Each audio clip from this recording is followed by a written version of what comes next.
खबर शामिल करते हैं शाहजमाल से। अपने रिपोर्टर मियां अनायतुल्लाह धनोतर की रिपोर्ट के मुताबिक टाइगर फोर्स शाहजमाल की कार्रवाई। यूटिलिटी स्टोर से चौक गदपुर में ब्लैक पर फरोख्त किया जाने वाला 1600 किलोग्राम घी पकड़ लिया।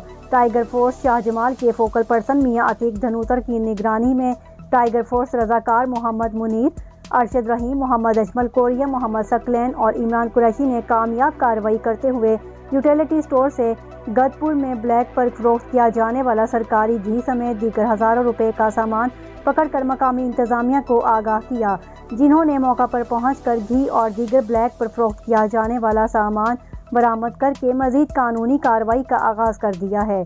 इस मौका पर टाइगर फोर्स शाहजमाल के फोकल पर्सन मियां अतीक धनोतर ने कहा कि इंशाअल्लाह ये हमारा आज़्म है कि गरीब आवाम तक इसका हक पहुँचे और इसी तरह ब्लैक पर चीनी फरोख्त और स्टॉक करने वालों को भी बेनकाब करके कैफरे किरदार तक पहुँचाएंगे।